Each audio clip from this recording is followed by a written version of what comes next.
What is up, everyone? JD here. I hope you're doing well today. Got a new model from Artisan in. Let's take a look at it.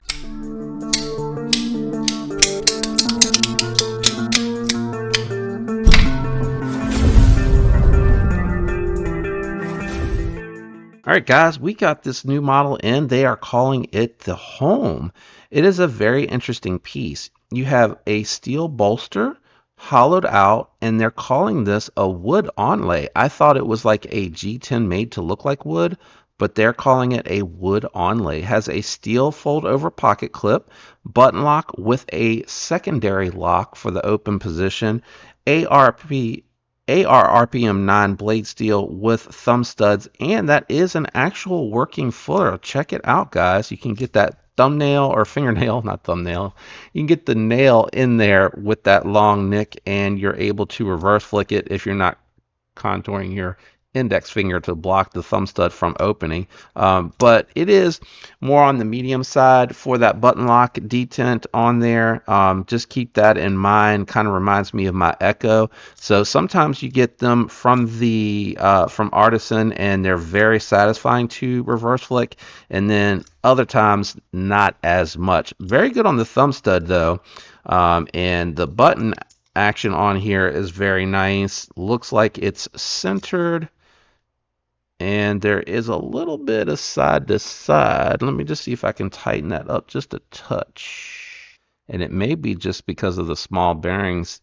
That would be where it would be advantageous to get yourself some skiffs to get some more balls riding on that. Still centered.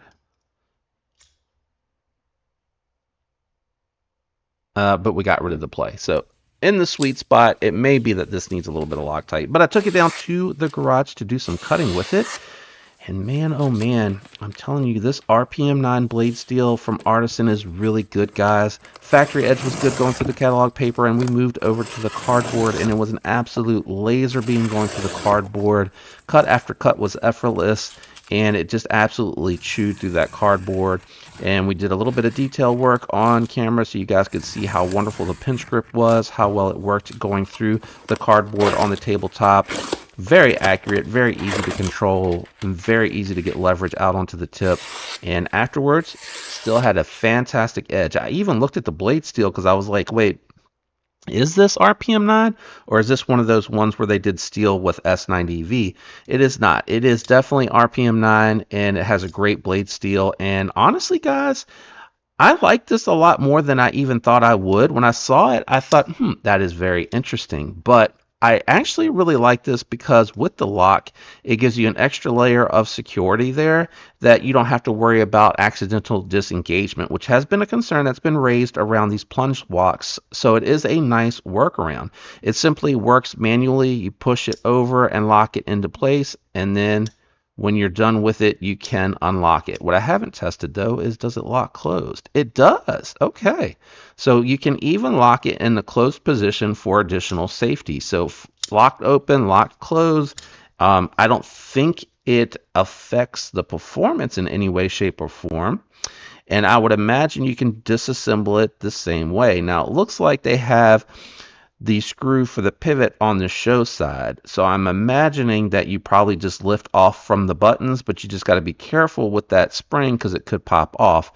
If this were my piece, and if it were an option depending on how this system is built, I would just move this over to the show side if able and clean all of that up, and then it makes it easier to disassemble from this side. But I would have to get in here and check out the internals. Unfortunately, this is a review sample, so I can't get into it and take a look at it in that regard. Excellent ergos. I love the fact that the pocket clip is reversible. I don't love the lanyard. It keeps getting in the way, but I'm able to easily get all 4 fingers on here. The scales are slightly contoured, which is always a nice thing. It helps with the ergos on there, but very, very comfortable, nice. I don't interact with knife. Very comfortable ergos on the knife, and I don't interact with that button lock or that lock accidentally in any way, shape, or form. I really like this. It's a really cool style. Let's do some size comparisons and just see how it compares against some other knives. All right, we got the Kubi Knives Tempest Design Supercell on the top for a full-size knife comparison, and then more of a medium-sized EDC here with the Volt from QSP. And I know it's not quite as long as either one of these, but you don't have any sort of scalloping or anything. You just got that pill shape, so it's very neutral, or you can call it coffin shape. It's going to be comfortable, guys, and the contoured scales really help. I think one of my favorite medium knives is the Bug Out and the Volt as far as like a medium to EDC. I'm going to bring the other one out here that I think is a very good medium size comparison that I think will be really good for you guys to see for a comparison as well. All right, guys, if you're familiar with the channel, you're familiar with my Manix 2 Lightweight. I did bring that out here for the full-size knife comparison, and then I did bring my CJ RB Echo out here, which is more of a medium-sized EDC, and the Holm is very comparable, right? It's just a little bit shorter, but it has more of a neutral handle shape on that Echo, and I think that the Holm really kind of compares to that. So it's a very interesting piece. Let's move these out of the way and check out the weight on this one. I'm actually curious about that. All right, we got the scale out here. Let's cut her on. Scale is on. Let's check the weight on this one. I'm thinking 3.5, but it could be wrong. 3.3, so I was close. Not bad. I didn't, actually I went over. I was going to say I guess without going over, but I actually went over. And that's with the lanyard. I don't think that it makes that much of a difference, to be honest with you. It's, you know, just a piece of paracord. But 3.3, good weight considering you got steel with steel, meaning you have a steel bolster or steel liners with steel bolsters on top of the steel liners. I don't know if you can tell that, but the liners are separate here, and then you're bolting the wood in this instant, but the scale material directly onto the steel liner, and then the bolster here, I believe probably, if I had to guess, I would imagine maybe it mates in some sort of way with the wood, and then your pivot is what's kind of holding that in place. I don't see any hidden screws. Oh, maybe this one here might be hidden, so that could be another piece to it. But anyway, pretty good considering all the steel that you have on there. Let's go ahead and wrap it up. All right, final thoughts and impressions time. I do grade on a scale of 1 to 10, 1 being the worst, 10 being the best. This knife is unique because there actually is this budget offering here, which can only hit at a 7 at its best, but there's also S90V and titanium and premium onlays with titanium that are out there as well. So it could potentially, in the more premium version, rate a little bit higher. Good action. Oh, everything that goes into the score: value for money, how much it cost, ergos, performance, aesthetics, everything that you would want to know about a knife goes into that score, in my opinion. Cutting geometry, factory edge, reversibility with that pocket clip, everything that is important to the knife goes into the score when I take that into account. I also like the score system because as I move from knife to knife, it gives you a point of reference. So you may have seen a score on a different knife and kind of gives you an idea of where it's landing with this one. I really like this. I think the RPM 9 and everything that you're getting as far as material and the build quality on this are really good. The plunge lock is okay on this one. I wish it was a little bit more stout. I feel like because you get a little closer to the pivot with the thumb studs, that action actually feels better than it does when you get down here and get your leverage with the reverse flick. I think that leverage makes it to where you're breaking it a little bit easier.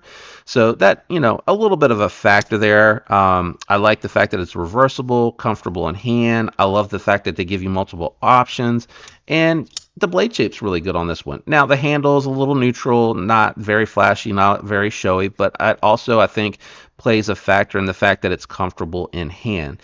For me on this one, I'm going to go 6.3. I think that's a very solid score for this. I think you got a lot here that's very positive. I love the fact that they added this lock system on there because that kind of alleviates a lot of the concern about, oh, I'm going to accidentally hit the button if I'm left-handed. I'm actually going to accidentally hit the button with my thumb if I choke up. Not if you're locking it out. You just got to remember to lock it out, and that lock seems to work very well. and you can lock it closed. And I think that is another feature that might be a plus for some people. You know, this is going to be a work knife, an EDC knife. It's not going to be something for self-defense. So the fact that you would have to lock it, put it away, unlock it to take it out is not that big of a factor for me personally. I really like it. But let me know what you think about the Holm down in the comment below. If you have one, sound off on your experience with it and what you think. I love when I see that from viewers, because I think other viewers that can go into the comments and see that will be able to pick up on your feedback in addition to my review of this particular knife. If you enjoyed the video, definitely hit a like. The link for this is down below. It is an affiliate link that helps the channel, so thanks for using that in advance if you choose to do so. Special thank you to my channel members for that extra support that you provide. I'm out of here, guys. I love you. I hope you have a fantastic week. Catch you next time. Peace.